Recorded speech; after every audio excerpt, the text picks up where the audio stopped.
네, 오늘 창세기 1장 26절에서 28절 본문으로 사람을 창조하신 목적이라는 제목으로 하나님의 말씀 나누겠습니다. 이제 말씀을 열면서 저희 최근 아들 동양에 대해서 좀 이야기를 하려고 그러는데, 어느 날 보니까 이제 여기 외국어대학교 앞에 아이를 데리고 갔습니다. 근데 아이가 이제 자기 엄마랑 갔다가 이렇게 저랑 떨어져 있다 오더니만 제 손을 끌고 또 따로 가는 거예요. 엄마는 이제 남아있고. 따라가니까 어느 장소를 가니까 아이가 손가락으로 이렇게 가르치면서 응 하면서 여기서 자기가 이렇게 됐다고 하면서 아야 그러는 거예요. 그래서 제가 속으로 생각할 때에 여기서 얘가 넘어졌었구나, 엎어졌었구나 했더니 그걸 몇 번을 반복하는 거예요. 또 현장에 가니까 거기 물기가 많은 곳에 가더니 거기를 보여주면서 여기에서 아야 이렇게 했다라는 거예요. 그래서 여기서 아기가 무슨 사건이 있었구나. 그러고 돌아와서 아이 엄마한테 물어보니까 바로 그 자리에서 아이가 넘어졌었다고. 그러면서 말은 못하지만 최근에 자기 표현할 건 다 표현해냅니다. 우리 자녀를 볼 때에 어설프고 말귀도 이제 못 알아들을 때가 많지만 애착이 가는 이유가 무엇입니까? 우리 자녀를 볼 때 애착이 가는 이유는 나의 모습을 유독히도 많이 닮았다는 것입니다. 거기에 나의 형상이 있다라는 것이죠. 그리고 내 속으로부터 나왔기 때문입니다. 인간이란 어떤 존재인가? 애초에 그렇게 특별한 존재입니다. 사람들은 모두 우연히 자신이 생겨날 줄 알고 스스로 부모 없는 그런 자식이기를 자처하지만 모든 사람에게는 하나님의 형상이 담겨 있는 것입니다. 왜입니까? 하나님께서 자기의 형상으로 사람을 지으셨기 때문입니다.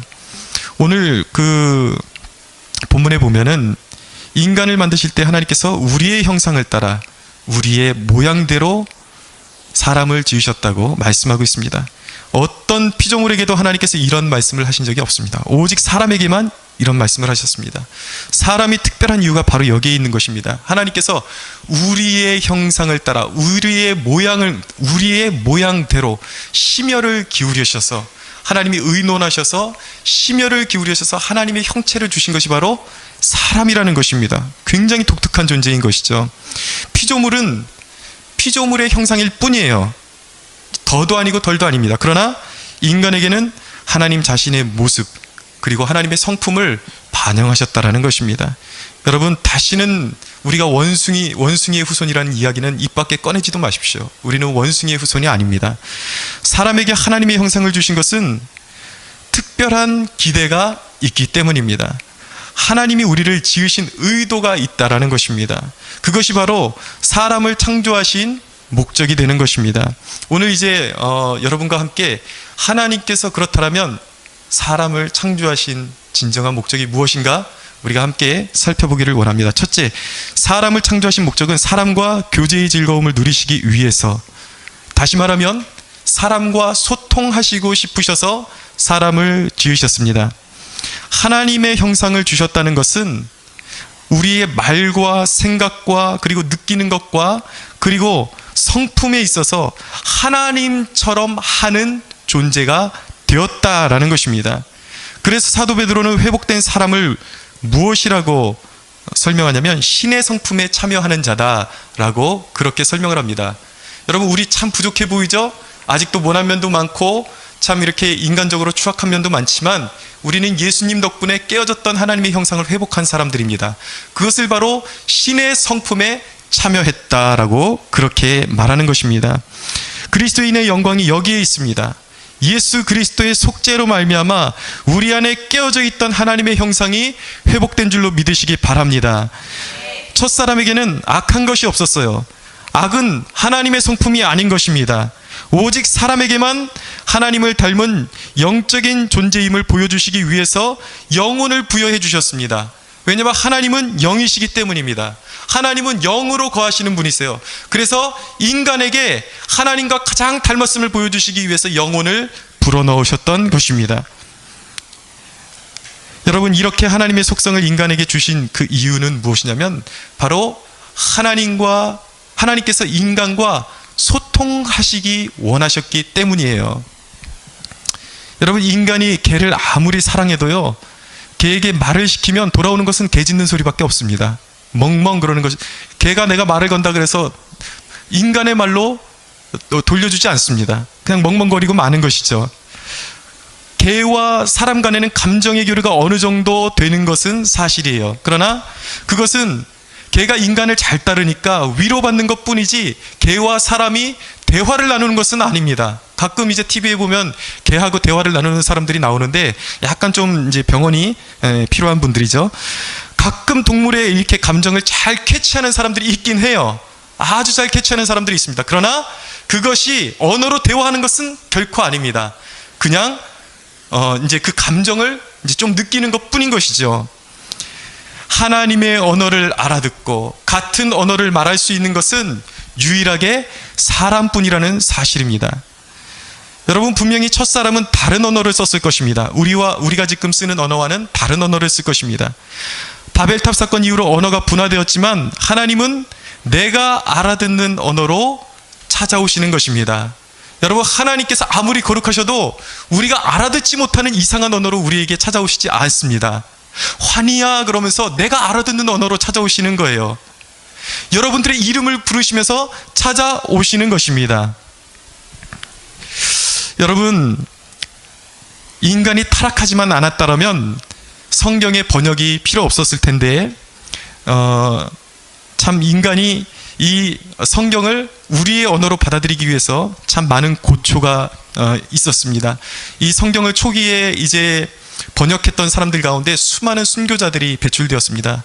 왜냐하면 이제 로마 카톨릭이 이 성경은 절대시 이제 교회의 그런 어떤 권위를 상징하는 자신들의 소유물로만 여겼기 때문에 성경을 함부로 번역하지를 못하겠어요. 그래서 성경을 번역하는 사람들을 다 잡아다가 화형시키고 그렇게 사람을 처참하게 죽이고 그랬습니다. 그래서 여러분, 우리말로 된 성경을 우리가 받아들기까지 얼마나 많은 사람들이 수고와 희생을 아낌없이 그렇게 많은 수고를 했다라는 사실을 우리가 기억해야 합니다. 번역자들에게 우리가 정말 마음으로 감사하면서 이 성경을 읽을 수가 있어야 하는 것입니다. 분명한 사실은 무엇이냐면 하나님은 외국어나 어떤 다른 그런 외계의 언어로 우리에게 말씀하시는 것이 아니라 저와 여러분이 알아듣는 언어로 말씀을 걸어오신다라는 것입니다. 사람만이 하나님의 마음을 느끼고 감사하고 그리고 하나님을 느끼면서 흐느낄 수 있는 존재, 하나님의 마음을 느끼고 하나님의 사랑을 느끼고 흐느낄 수 있는 존재는 사람밖에는 없는 것입니다.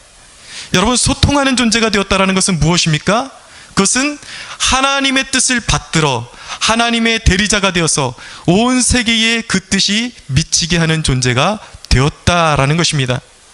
그런데 소통에는 조건이 있습니다. 그분 앞에 영의 눈을 들고 머리는 조아려야 하는 것입니다. 그분 앞에 경배할 때 소통이 시작되는 것입니다. 이것이 바로 예배입니다. 예배는 우리의 감정의 만족만을 얻는 자리가 아니에요. 원래 하나님께서 우리를 창조하신 목적을 찾아가는 것이 바로 예배인 것입니다. 예배를 통해 나를 향하신 뜻을 넘어서서 우리가 받은 복을 온 세상에 흘려보내기를 원하시는 거예요. 그래서 예배의 자리는 하나님의 신령한 축복이 흘러 넘치는 자리인 것입니다. 할렐루야. 웨스트민스터 신앙고백에 보면 사람의 제일 되는 목적이 무엇이냐라는 그러한 질문이 있습니다. 거기에 무엇이라고 대답하냐면 하나님을 영화롭게 하는 것과 영원토록 그를 즐거워하는 것이라고 그렇게 말씀하고 있습니다. 원래 지으신 사람은 하나님과 소통에 막힘이 없었습니다. 하나님의 사랑을 듬뿍 받고 영원토록 그분을 즐거워하는 존재로 지어졌습니다. 사랑하는 여러분, 하나님은 여러분이 하나님과 소통하는 존재가 되기를 원하십니다. 여러분이 진정한 예배자가 되기를 원하십니다. 혼탁한 세상 가운데 여러분이 밟는 땅이 거룩해지기를 하나님께서 원하십니다. 여러분, 예배자가 밟는 땅, 그곳은 하나님의 영이 계시기 때문에 그것은 거룩해지는 것입니다. 사랑하는 여러분, 하나님께 이렇게 기도할 수 있게 되기를 바랍니다. 하나님, 내가 존재함으로 말미암아 나의 가정과 직장과 모든 만남의 장소가 거룩해지게 하옵소서라고 기도할 수 있게 되기를 바랍니다. 여러분이 어디에 있든지, 하나님을 어디에서든지 하나님을 인격적으로 초청하고 삶의 자리를 하나님께 내어드릴 때에 그것이 바로 예배가 되는 것입니다. 그렇기 때문에 여러분이 말씀을 읽을 때 그곳에 하나님을 초청할 수 있다면 말씀을 읽는 그 자리가 예배의 처소가 되는 것입니다. 여러분이 일을 할 때, 일터에 있을 때에 그곳에 하나님을 초청하고 하나님께 여러분들의 삶의 자리를 내어드릴 수 있다면 그것이 바로 거룩한 자리요, 그것이 바로 예배의 자림을 믿으시기 바랍니다. 하나님이 그것을 원하세요. 여러분들이 예배자가 되기를 원하십니다. 여러분들이 서는 모든 곳마다 예배의 처소가 되기를 원하십니다. 여러분을 통해서 인간의 불행이 끊어지고 어둠이 물러가는 역사가 있기를 축원합니다. 하나님은 여러분을 예배자로 이 땅에 부르셨음을 꼭 기억하십시오. 이것이 바로 사람을 창조하신 첫 번째 목적인 것입니다. 두 번째 목적은 무엇입니까? 여러분을 복이 되게 하시기 위해서 부르셨습니다. 인간을 복이 되게 하시기 위해서 창조를 하셨습니다. 하나님은 인류가 타락할 때마다 선택받은 새 인류를 세우시면서 그때마다 하나님이 사람을 지으신 궁극적인 목적을 새롭게 선언하셨습니다. 그것이 바로 너는 복이 될지라 라는 선언인 것입니다. 노아의 홍수 심판 이후에 하나님은 노아를 통해서 새로운 인류에 대한 희망을 심어주시면서 다시 복을 선언하셨어요. 그래서 고린도후서 9장 1절에는 이렇게 말씀합니다. 하나님이 노아와 그 아들들에게 복을 주시며 그들에게 이르시되 생육하고 번성하여 땅에 충만하라 라고 말씀하셨어요. 그런데 안타깝게도 노아의 홍수를 통해서 노아의 가정을 구원하신 이후에 또 그들을 통해서 후손들이 배출되기 시작하는데 또 인간들이 타락하기 시작했습니다. 인간이 다시 타락하자 하나님께서는 더 이상 사람들에게 말씀하시지 않는 것 같았어요. 한창 공백기를 두신 후에 하나님께서 아브라함에게 나타나셔서 아브라함을 불러내셨습니다. 갈대아 우르에서 불러내시면서 하나님께서 아브라함에게 하신 말씀이 무엇이냐면 너는 복이 될지라 라는 말씀을 주셨습니다. 여러분 잘 들으십시오. 그러니까 복이 어디에 있는 것입니까? 복은 다른 곳에 있는 것이 아닙니다. 하나님의 은총을 입은 자가 바로 복임을 알 수가 있는 것입니다. 하나님께서 아브라함에게 옛날 성경에는 복의 근원이라고 되어 있어요. 그러나 보다 원문에 가깝게 번역된 이 번역에는 너는 복이 될지라 라고 하나님께서 아브라함에게 너 자신이 복 자체다 라고 선언을 하셨던 것입니다. 사랑하는 여러분, 예수 믿는 저와 여러분이 복임을 믿으십시오. 여러분들 한번 따라해 보겠습니다. 예수 믿는 내가 복이다. 예수 믿는 내가 복이다. 왜입니까 여러분? 왜냐하면 예수 믿는 내가 복을 하나님이 창조하신 세계에 미칠 자격을 부여받았기 때문입니다. 여러분 복이란 무엇인가요? 복이라는 것은 성경적으로 몇 가지로 정리를 할 수가 있는데 오늘 본문의 근거에서 복을 좀 정리해드리면 복은 이런 것입니다. 이제 전체 그림을 한번 이미지로 그려보자면 하나님의 은총을 입은 사람이 있습니다. 그 사람이 이제 씨앗을 심습니다. 씨앗을 심는데 그런데 그 심겨진 것이 중간에 사그러들거나 어떤 자연재해를 받아서 없어지거나 햇볕을 받아서 타버리지 않고 건강하게 잘 자라가는 것입니다. 그리고 결국 그 잎사귀가 푸르고 열매가 풍성하게 맺혀지게 되는 것입니다. 지난 3주간 어떤 일이 있었냐면 우리 장원숙 권사님의 조카들이 되는 우리 예은이와 성찬이가 중국으로 이제 유학을 가게 되었습니다.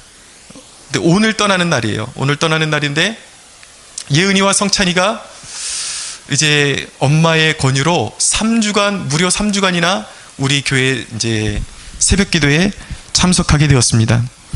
근데 이제 엄마가 하도 이렇게 좀 이제 강권을 하니까 아이들이 아직 이렇게 신앙이 여린데 마지못해서 처음에는 오게 된 것 같아요. 그런데 너무 기특한 게 3주간 그렇게 빠지지 않고 나온다는 자체가 얼마나 귀한지 몰랐습니다.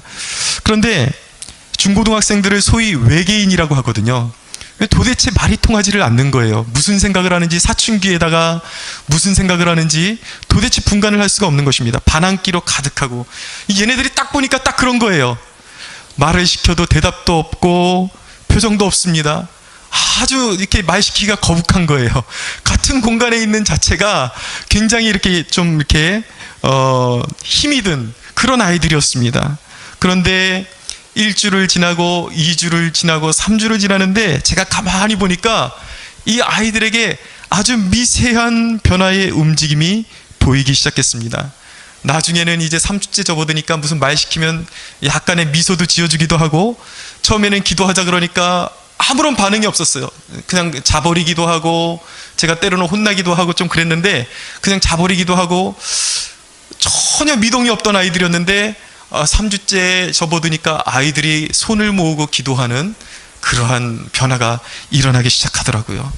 근데 저는 아이들이 그렇다고 해서 막 통성으로 열정적으로 기도하는 것은 아니었습니다. 그런데 아주 그 미세한 변화가 일어나는 것을 보게 되었다는 것이죠. 나중에 이제 뒤로 갈수록 어떤 성경에 대한 질문도 저에게 던지고, 그렇게 얼굴에 기름기 하나 없었던 팍팍한 애들이 미소를 던지면서 그렇게 사람한테 말을 시키기도 하고, 그런 작은 변화를 보면서 그 작은, 그들에게 일어나는 작은 변화가 저에게 희망으로 와닿았던 것입니다.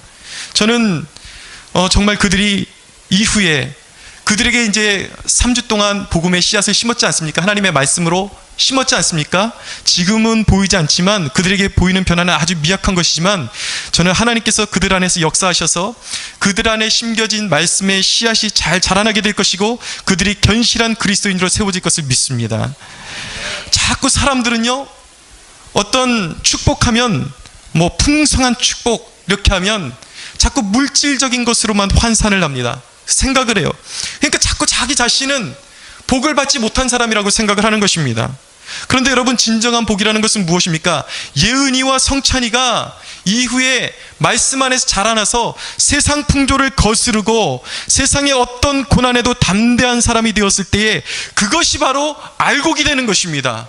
진정한 예수의 사람으로 세워지는 것, 어떤 풍랑이 와도 흔들리지 않는 견고한 인생의 닻을 가지고 있는 예수의 사람이 되는 것, 그것이 바로 복인 줄로 믿으시기 바랍니다. 여러분들 보세요. 보십시오. 아주 탐스럽게 익은 수박이나 과일이 있다고 생각을 해보세요. 그것이 바로 아주 충실한 열매인 것이죠. 그러나 그 충실한 열매가 존재한다는 사실이 풍랑이 없고 거센 비바람이 없다라는 것을 말해주는 것이 아니에요. 우리가 축복받았다라는 것은 인생에 비바람이 없다라는 것이 아닌 것입니다. 마치 모진 풍랑과 비바람을 이겨내고 당도가 아주 높은 수박으로 아주 결실된 것처럼, 진정한 축복은 우리의 인생에 비바람이 있고 풍랑이 있고 어둠이 있지만 그 모든 것을 이겨내고 진실한 예수의 사람으로 맺혀지는 것, 그것이 바로 축복임을 믿어야 하는 것입니다. 여러분, 이 복이 하나님께서 우리에게 주시는 복, 하나님께서 우리를 복으로 부르셨는데 이 복이 충만하게 뻗어나가는 방식은 무엇입니까? 오늘 세 가지 동사를 유의해서 봐야 하는 것입니다. 오늘 본문에 보면 세 가지 동사가 나오고 있는데 1장 28절 다 같이 한번 다시 읽어볼까요? 시작. 하나님이 그들에게 복을 주시며 하나님이 그들에게 이르시되 생육하고 번성하여 땅에 충만하라, 땅을 정복하라, 바다의 물고기와 하늘의 새와 땅에 움직이는 모든 생물을 다스리라 하시니라. 아멘. 세 가지 동사가 뭐냐면 주목해 봐야 될 세 가지 동사. 첫째는 충만하라는 것입니다. 둘째는 정복하라는 것입니다. 셋째는 다스리라는 것입니다. 여러분, 이 복이 충만하게 뻗어나가는 방식 첫째는 무엇이냐면, 하나님은 우리에게 복을 주셨으니 번성해서 충만해지라고 하나님께서 말씀하고 계십니다. 28절 중반에 보니까 생육하고 번성하여 땅에 충만하라고 말씀하시죠. 번성에는 두 가지 번성이 있습니다. 한 가지는 생물학적인 번성이 있어요. 또 한 가지는 영적인 번성이 있습니다. 먼저 생물학적인 번성이 있습니다. 오늘 이 본문에는 특별한 정보가 담겨 있는데 무엇이냐면, 하나님은 인류에게 복을 전달하실 때에 번성을 통해서 전달하신다라는 거예요. 우리는 복을 전달하는 존재죠. 우리의 복이 어떻게 전달됩니까? 번성을 통해서, 생물학적인 번성을 통해서 복이 물려 내려간다라는 것입니다. 그런데 그 번성의 매개체는 남자와 여자라는 것입니다. 중요한 대목입니다. 27절을 한번 볼까요? 같이 한번 읽어보겠습니다. 시작. 하나님이 자기 형상 곧 하나님의 형상대로 사람을 창조하시되 남자와 여자를 창조하시고 라고 말씀하고 있습니다. 성경은 마귀가 인류를 어떻게 속이고 가정을 파괴할 것인지를 미리 아신 것입니다. 오늘날 가장 사회 이슈가 되고 사회의 물의를 일으키는 존재들은 누구입니까? 바로 며칠 전에도 서울 한복판에서 성소수자들이 자신들의 인권을 주장하면서 또 퍼레이드를 벌였다고 합니다. 지난번에 홍대 앞에서 신촌 지역에서 이제 그 동성애자들이 축제를 벌일 때 보니까 과간이 아니에요.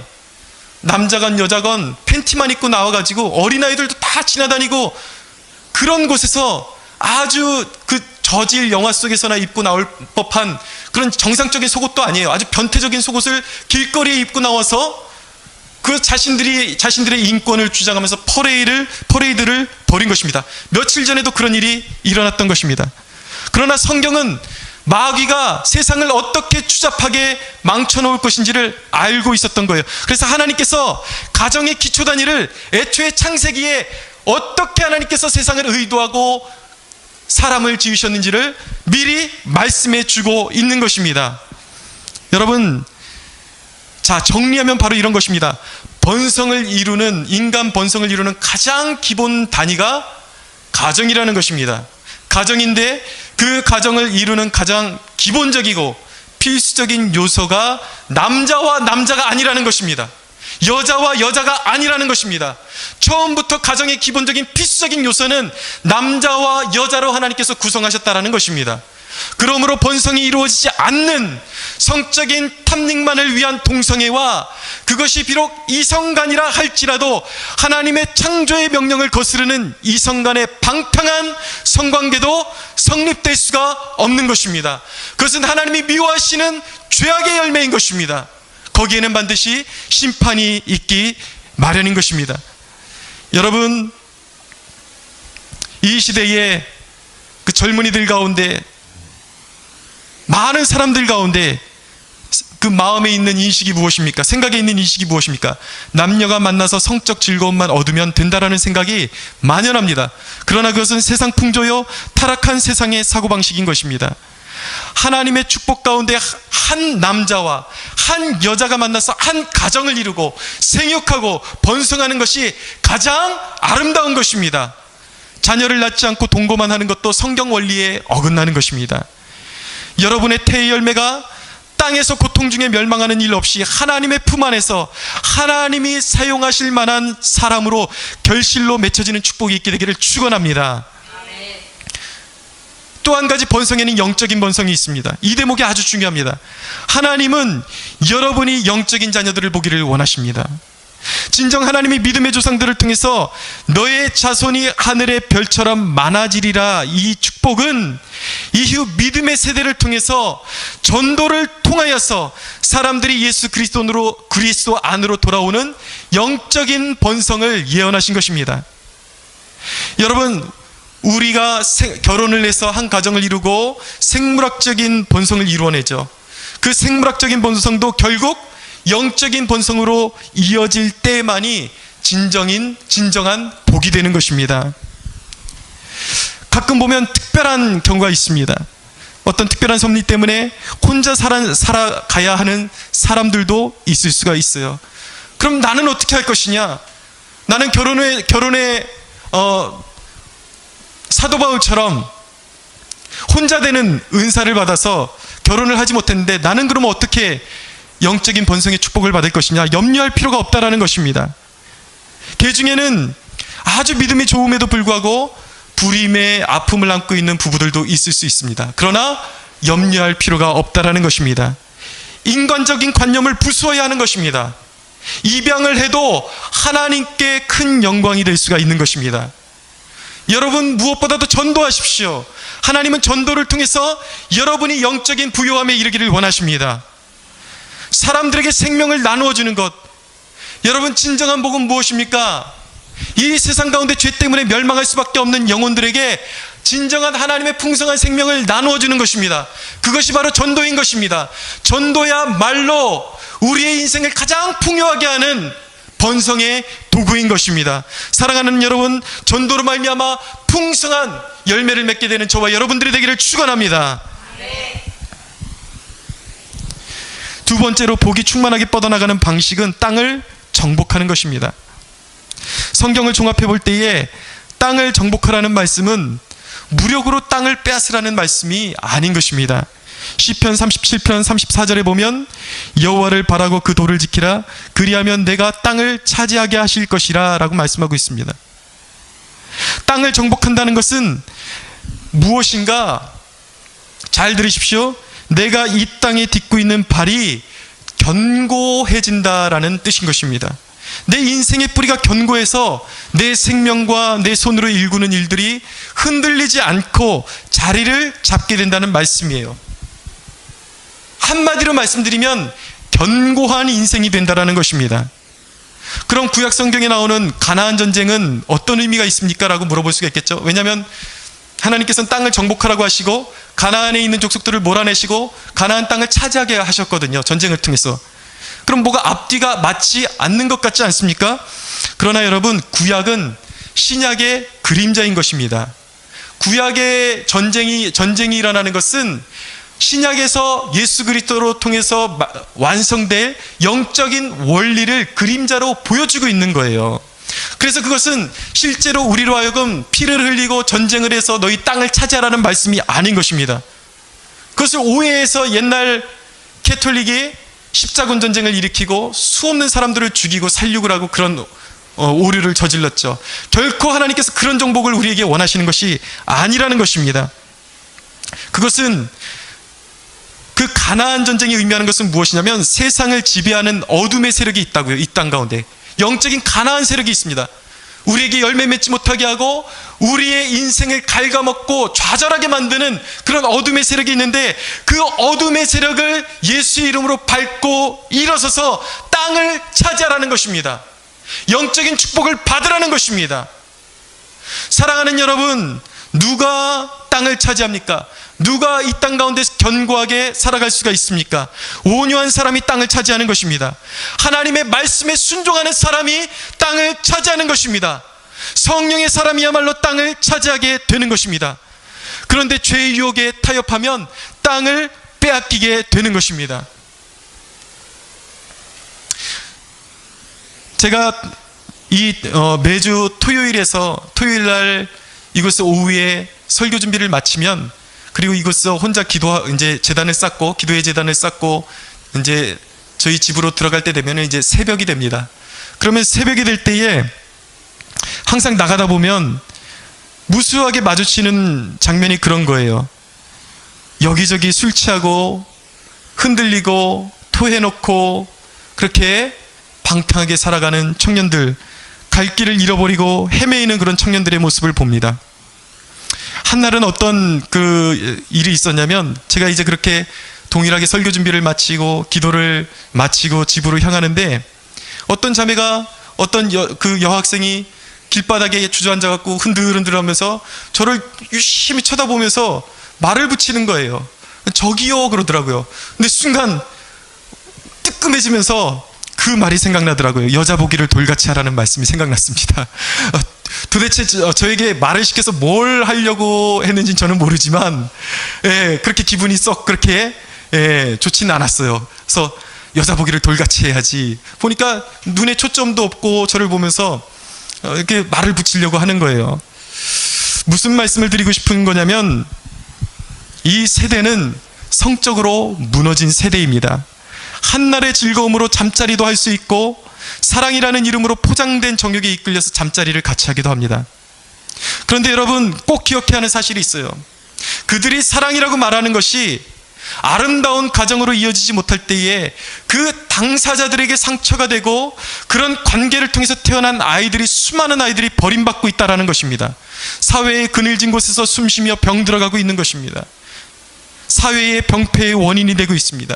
그 귀한 아이들이, 그 귀한 생명이 젊은이들의 그런 철없는 생각 없는 그러한 문란한 성적인 관념을 통해서 버림받고 있다라는 것입니다.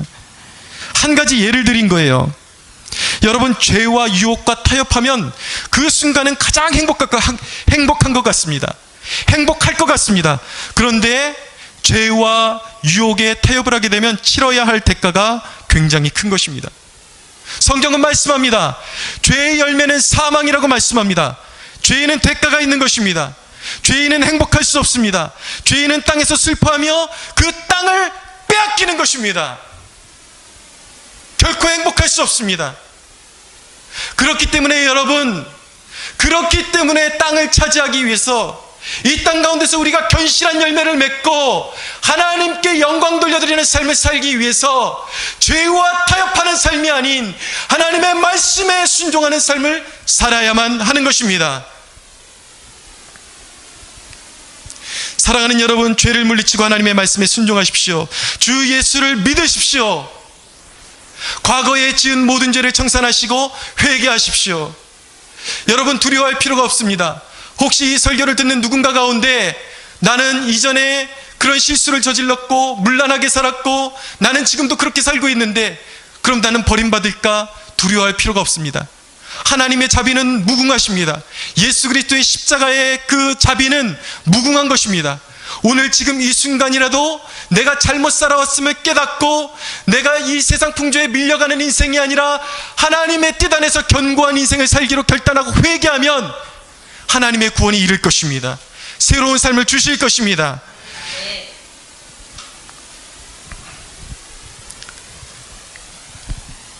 세 번째로 복이 충만하게 뻗어나가는 방식은, 세 번째 방식은 무엇이냐면 다스리는 것입니다.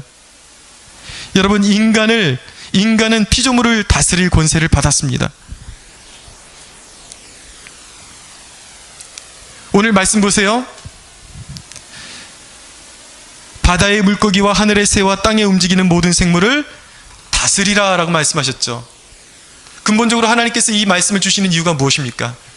그것은 인간들이 피조물을, 모든 동물과 모든 사물을 다스리라고 하나님께서 만물의 영장으로 사람을 지으셨는데 동물의 모양을 만들어 놓고 해와 달의 모양을 만들어 놓고 섬긴다라는 거예요. 하나님께서 그것을 보시고 그렇게 하지 말라고, 너희의 존재를 깨달으라는 것입니다. 너희는 만물의 영장이라는 것입니다. 너희가 가장 뛰어난 존재야. 너희가 동물을 섬길 이유가 없는 것이야. 해와 달을 섬길 이유가 없는 것이 하나님께서 말씀하시는 것입니다. 해와 달을 다스리고 만물을 다스리라는 것입니다. 사랑하는 여러분, 우상과 미신을 버리십시오. 다스림이라는 말은 영어로 도미니언이라고 합니다. 근데 이 도미니언은 도미니라는 단어에서 온 것입니다. 무슨 뜻이냐면 주인이란 뜻을 가지고 있는 것입니다. 다시 말하면 기독교에서 다스린다는 말은 주인의식을 가지고 살아간다는 말씀이에요. 그것은 세상처럼 무력으로 지배한다는 말이 아닌 것입니다. 주님은 무엇이라고 말씀하시냐면, 주님께서는 내 나라는 이 땅에 속한 것이 아니라고 말씀하셨습니다. 무슨 말씀인가? 성경에서 다스리라는 그 말씀은 세상이 말하는 것처럼 폭력과 어떤 세상의 권력을 가지고 사람을 지배하라는 말씀이 아니라는 것입니다. 어떻게 다스리라고 말씀하시는가? 마가복음 10장 42절에서 45절은 말씀합니다. 이방인의 집권자들이 그들을 임의로 주관하고 그 고관들이 그들에게 권세를 부리는 줄을 너희가 알거니와 너희 중에는 그렇지 않을지니 너희 중에 누구든지 크고자 하는 자는 너희를 섬기는 자가 되고 너희 중에 누구든지 으뜸이 되고자 하는 자는 모든 사람의 종이 되어야 하리라. 인자가 온 것은 섬김을 받으려 함이 아니라 도리어 섬기려 하고 자기 목숨을 많은 사람의 대속물로 주려 함이라고 말씀하셨습니다. 여러분에게 맡겨주신 환경, 사람, 가정, 일터, 여러분들의 자녀들, 여러분들 주위에 있는 사람들, 여러분들 어떤 직위의 고하를 막론하고 내가 비록 사회에서 더 낮은 사람일 수 있지만 영적으로 보면 하나님께서 내 주위에 있는 사람들은 내게 맡겨주신 사람들이에요. 나의 양떼인 것입니다. 영적으로 보면 그렇다라는 것입니다. 그래서 그러한 모든 것들, 우리 주변에 있는 동물부터 비롯해서 모든 환경과 사람을 우리가 주인의식을 가지고 책임의식을 가지고 섬겨야 하는 것입니다. 사랑하는 여러분, 작은 일의 주인의식을 가지고 섬길 수 있게 되기를 바랍니다. 이곳 길가에 가다 보면 참 이해가 가지 않는 그런 일들을 보게 됩니다. 이렇게 골목마다 보면은 개 배설물들이 그렇게 많이 떨어져 있어요. 아주 길이 더럽고 아주 추악합니다. 아주 더럽습니다.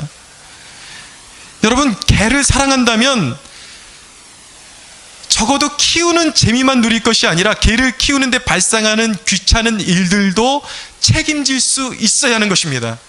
그것이 바로 주인의식이에요. 그것이 바로 다스리라 말씀하시는 하나님의 그 다스리라는 말씀의 의미인 것입니다. 작은 일에도 책임의식을 가지고 세상을 섬기고 다스려야 하는 것입니다. 모두에게 유익하게끔 그렇게 살라고 말씀하는 것입니다. 여러분, 섬김으로 다스리십시오.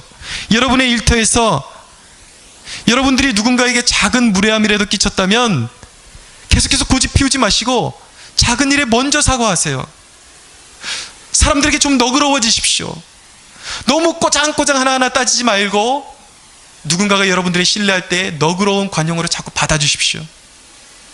그런 모습을 통해서 여러분들이 다스림을 받는 것이 아니라 세상을 다스리는 것입니다. 사람들이 여러분의 형상을 통해서 무언가 다른 것을 보게 되는 것입니다. 예수님의 형상을 보게 되는 것입니다. 여러분, 작은 일도 무엇을 하시든지 사람에게 하지 말고 주께 하듯 하십시오. 그것이 바로 다스리는 것입니다. 자녀들을 소유하려고 하지 마십시오. 지배하려고 하지 마십시오. 자녀들을 내 욕망의 출구로 사용하라고 하지 마십시오. 성경은 우리 흔히 이제 그리스도인들 부모들이 자꾸 성경 구절을 인용할 때에 부모에게 순종하라, 부모에게 순종하라, 이 말씀만 자꾸 이렇게 들이밀면서 자녀들에게 가끔 자녀들을 굉장히 마음을 상하게 하고 아프게 하면서 자기에게 순종할 것만을 요구하는 부모들이 있습니다. 그러나 성경은 무엇이라고 명시하냐면 자녀들에게 부모에게 순종하라고 말씀하시는 반면에 부모들에게도 분명히 말씀하고 있습니다. 너희 자녀들을 노엽게 하지 말라고 말씀하고 있습니다. 왜냐하면 자기 고집으로 자녀들을 기를 때 자녀들이 노여움을 사는 거예요. 자꾸 마음에 분노가 일어나는 것입니다. 그러면서 성격이 삐딱해지는 것입니다. 그러면서 사회에서 엇나가게 되는 것입니다. 그렇기 때문에 자녀를 노엽게 하지 말라는 것입니다. 자녀를 기를 때 경책도 필요합니다. 그릇된 길로 갈 때에 책망도 필요합니다. 어린아이의 때는 체벌도 필요합니다. 그러나 자녀들이 스스로 사고하고 그들이 자라나면서 보다 하나님 앞에 스스로 부딪히면서 자기의 길을 선택할 수 있도록 길을 열어줘야 하는 것입니다. 그들이 옳은 길을 선택할 수 있도록 항상 기도해 줄 수 있어야 하는 것입니다. 사랑하는 여러분, 이렇게 번성하고 정복하고 다스리는 이 순종이 바로 인간이 지음을 받은 목적인 것입니다. 정리하겠습니다. 인간을 지으신 하나님의 창조의 목적이 무엇이냐고요? 첫째는 예배하는 것입니다. 소통하는 것입니다. 두 번째는 복을 흘려보내는 통로로 부름받았다라는 것입니다. 저와 여러분이 복이라는 것이에요. 저와 여러분에게 사명이 있는데 그 복을 흘려보내는 통로로 쓰임받는 것, 그것이 바로 하나님께서 저와 여러분을 지으신 목적이라는 것입니다. 무엇을 통해서? 정복하고 충만하고 정복하고 다스리는 것을 통해서 세상을 하나님의 충만한 복으로 채우기를 원하시는 것입니다. 사랑하는 여러분, 이러한 창조 목적에 충실한 삶을 살 때 여러분들의 계획이 견고해지고 삶이 풍성해지며 하나님의 복으로 충만하게 될 줄로 믿습니다. 우리 하나님께 영광의 박수 올려드리겠습니다.